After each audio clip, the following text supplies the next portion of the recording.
Connected by string as shown in the figure. तो यहाँ पे 3 ब्लॉक हैं जो एक 2 स्ट्रिंग से जॉइंट किए हुए हैं, बराबर। और यहाँ से एक फोर्स लगता है जो T3 है, उसका वैल्यू हमें दिया गया है 120। और मास है हमारा ये जो है 5 kg का है, ये 10 kg और ये 15 kg। तो 3 मास दिए हुए हैं और ढूंढना है हमें calculate the acceleration of the system and the tension T1 and T2। Okay, तो एक्सीलरेशन जो है यहाँ से आप थोड़ा इमेजिन भी कर पाओगे। तो 120 न्यूटन यहाँ से जो हम देते हैं उससे तीनों ब्लॉक एक ही साइड में जाएंगे और एक ही एक्सीलरेशन से जाएंगे। तो सबका एक्सीलरेशन सेम होगा पहले तो। ओके, और यहाँ पे जो स्ट्रिंग है यहाँ पे तनाव टेंशन क्रिएट होगा। ये जो टेंशन हमें ढूंढने के लिए पहले एक्सीलरेशन ढूंढना पड़ेगा। तो एक्सीलरेशन ढूंढते हैं पहले। तो एक्सीलरेशन जो है उसका फॉर्मूला है net force by total mass. Net force by total mass. तो यहाँ पे फोर्स एक ही लग रहा है तो 120 ही रहेगा और टोटल मास जो हमारा बनेगा 5 + 10 + 15 kgs। तो 120/30। तो ये हमारा 4 मीटर/सेकंड² आंसर आएगा। एक्सीलरेशन जो सिस्टम का एक्सीलरेशन है वो हमारा 4 मीटर/सेकंड² आएगा। ओके, अब हमें ढूंढना है टेंशन इन द स्ट्रिंग्स। तो टेंशन ढूंढने के लिए हमें FBD ड्रॉ करना पड़ेगा कि कितने फोर्स लग रहे हैं ब्लॉक के ऊपर। तो हम पहले T1 फाइंड करते हैं। उसके लिए हमें M1 के ऊपर FBD बनाना पड़ेगा। तो ये हो गया M1 का मास 5 kg। यहाँ पे हम देखते हैं कि लेफ्ट साइड में कोई फोर्स ही नहीं है। राइट साइड में जो टेंशन है वो राइट साइड T1 लगेगा क्योंकि एक्सीलरेशन भी राइट साइड है। और एक्सीलरेशन कितना है हमारा इधर 4 मीटर/सेकंड²। तो यहाँ से हम वो न्यूटन का सेकंड लॉ लगा सकते हैं Fnet = ma। तो यहाँ पे Fnet ही T1 रहेगा इस ब्लॉक के लिए। तो T1 - 0 = ma, मतलब 5 kg × 4।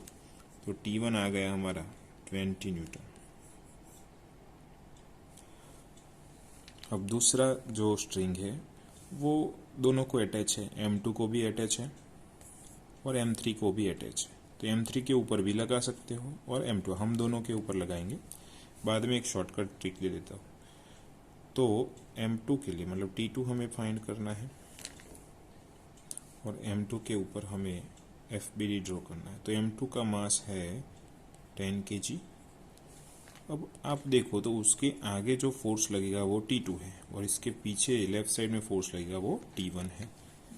तो इधर ड्रॉ कर देते हैं। तो यहाँ पे T2 आएगा जो हमें नहीं पता और T1 लेफ्ट साइड में आएगा जो हमें पता है 20 न्यूटन।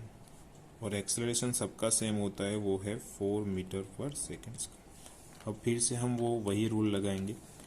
तो क्या आएगा, इधर क्या इक्वेशन बनेगा, तो राइट साइड जा रहा है तो राइट साइड वाला फोर्स ज़्यादा होगा। तो T2 - 20 = 10 × 4। तो T2 = 40 + 20, तो 60 न्यूटन आएगा।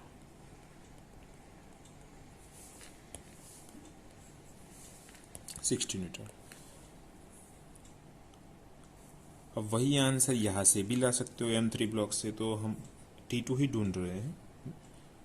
अगर आप इसके ऊपर लगाना चाहते हो तो कैसे लगा सकते हैं, तो देख लीजिए। यहाँ पे राइट साइड में 120 न्यूटन है और यहाँ पे हम समझ लो कि नहीं पता, डोरी सेम है। अगर डोरी का कोई मास नहीं है, स्ट्रिंग जो है उसका कोई मास नहीं है, तो सारे पॉइंट्स पे टेंशन सेम ही रहता है। तो यहाँ पे जो टेंशन रहेगा वही टेंशन इधर रहेगा, लेकिन इस वाले ब्लॉक के लिए राइट साइड रहेगा और इस ये वाले ब्लॉक के लिए लेफ्ट साइड रहेगा। ओके, और यहाँ पे एक्सेलरेशन है 4 मीटर/सेकंड²। अब वही इक्वेशन फिर से लगाते हैं रूल। तो 120 - T2 is equal to 15 into 4, तो 120 minus T2 is equal to 60, तो T2 इक्वल टू 120 माइनस 60 मतलब 60। तो आप देख रहे हो आंसर सेम ही आ रहा है।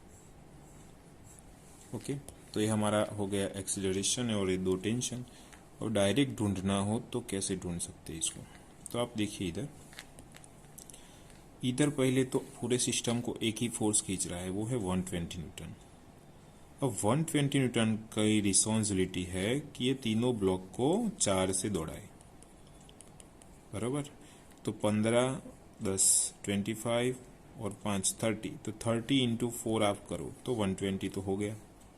तो यहाँ पे हिसाब कंप्लीट है।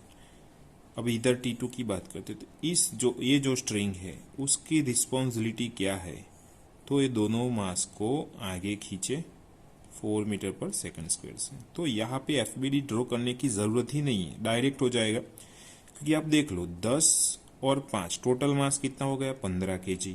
वो 15 kg को वो कितने से खींचेगी वो डोरी 4 से, तो 15 इंटू 4 हो गया 60। तो डायरेक्ट आंसर आ गया इसका, इस डोरी में 60 न्यूटन।